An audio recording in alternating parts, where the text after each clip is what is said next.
Hi, this is Dave Bisbee coming to you from the beautiful Seven Canyons here in Sedona, Arizona. Today we're going to have the experience of actually playing one of the holes out here. Tom Weiskopf always likes to design into his courses what he calls a reachable, drivable par 4. And our 13th hole here at Seven Canyons is the perfect example. It's a real risk-reward kind of hole, and we're going to look at 3 different ways to play it. Now you'll see in the schematic that we put up about the hole that there's a complex of bunkers that are sitting out there right in the middle of the fairway. One of the ways to play it would be to lay up to those bunkers. There's also a nice little bit of fairway off to the right of those bunkers, which really gives you a straight shot into the green. And depending on where the flag is, that's sometimes the option I'll take. But the real fun of a hole like this is going for it. So it's a drivable par 4. I'm going to do 3 different clubs, use 3 different clubs to try to play this, and we'll kind of see which strategy might work for you. So we're going to start with going for it with the driver. So with the driver, we're really going to take a swing at trying to knock this ball on in one shot. The way that the hole sets up, I really am looking at that complex of bunkers, and I'm trying to hit it on just on the left-hand side of that fairway bunker and maybe turn it just a little bit back towards that green and where that flag is setting. So let's see how we do.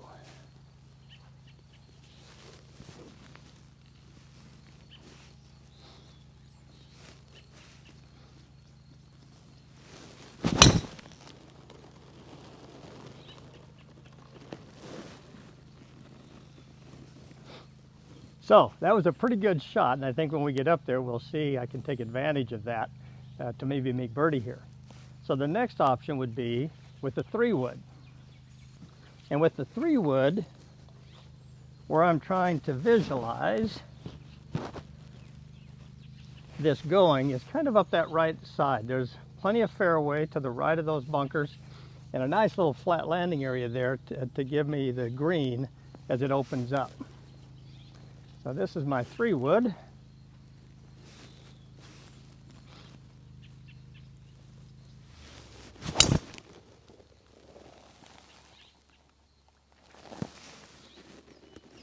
And that's going to be in good shape. Now the last option, and maybe sometimes the smartest, is to actually lay up. In the schematic that we see, the overview of the hole, it's 199 yards to those bunkers. Short of the bunkers, that fairway is probably 100 yards wide. So I'm going to select a club that I know I can't hit to those bunkers and give me the widest amount of fairway to work with. So I'm going to use a 5-iron.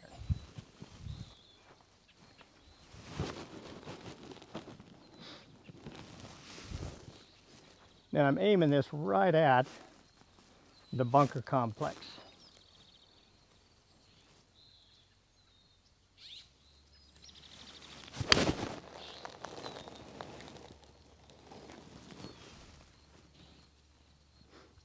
Again, that will put me in good shape. So we'll go down the fairway, take a look at what those 3 different shots leaves us to this green. Right along. All right, here we go.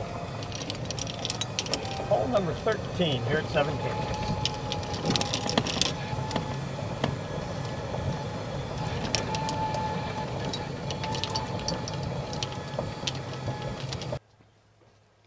So we've arrived at where my 5-iron put us.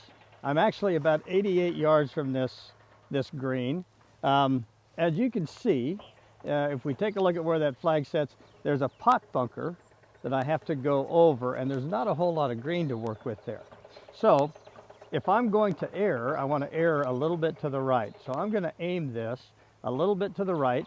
I'm using my sand wedge, and I'm going to give it a pretty good size swing because I want this ball to launch high so it can come down soft.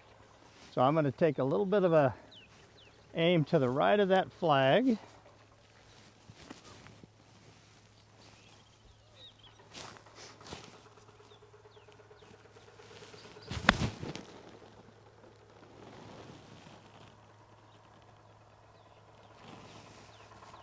And that put me in pretty good shape. At least I'll have a birdie putt. But I wanted to err a little bit to the right. So now we're a little further up the fairway here where my 3-wood tee shot went. And as you can see, I mean, this really gives us the whole green to work with. We've got a lot of green between the fringe and that flag. We're going to kind of going into a little bit of an upslope where that flag is. So this is what you might call a green light special here. I'm going to use my sand wedge again, but I'm going to kind of use that bit of a hinge and hold method that we've used with pitching in the past to kind of drive this back in there and hopefully get close to that hole.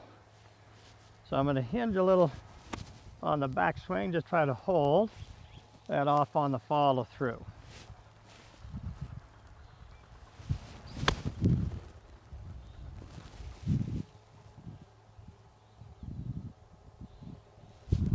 So that one turned out really pretty good. It's just a little bit past the flag, but you can see this really gave me so far the best approach to this green to get it close.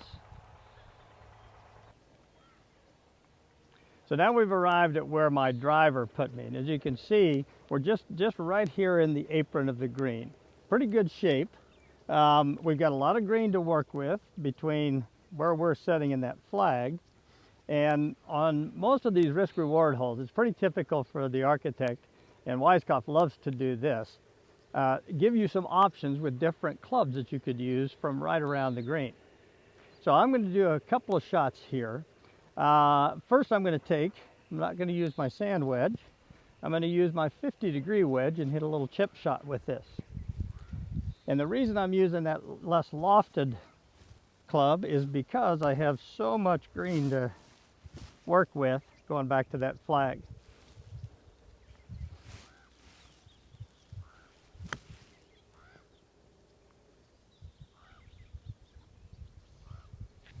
So that was my little chip with that 50-degree.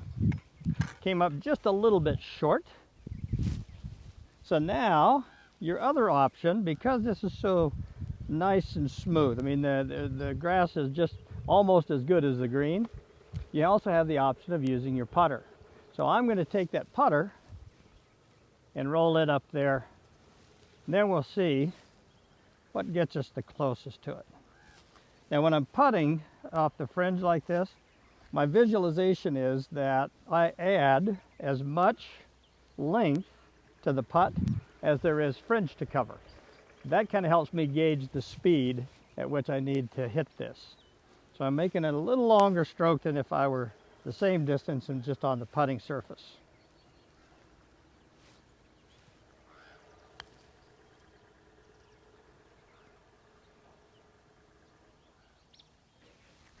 Pretty similar to that chip shot. So now let's go up there and see if we can't convert some of these to birdies. So now we've arrived at the green for the big payoff here. Let's see if we can't convert a couple of these into birdies. So this is where my 5-iron approach landed me. And I figure I've got about maybe 12 feet or so in this putt. Pretty much back up the hill and pretty straight, not much curve to this.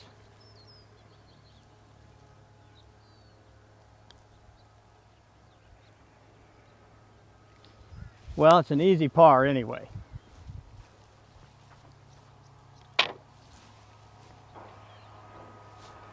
So now we've arrived at where my 3-wood approach from the fairway left me.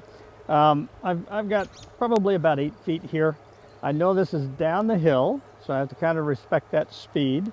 We've got a little bit of break from right to left, but we're going to give it a little bit of a run here, see if we can't convert this.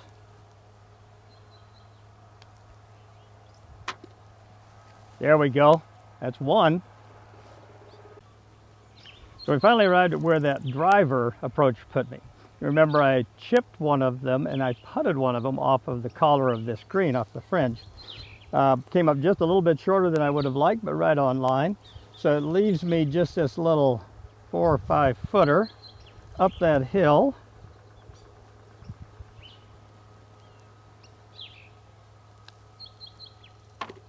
For the birdie. Now, This is the 13th hole here at Seven Canyons, and what it is, it's one of Weiskopf's risk-reward holes. I hit 3 different clubs off the tee. I took the driver first, kind of went for it, and got that right into the fringe.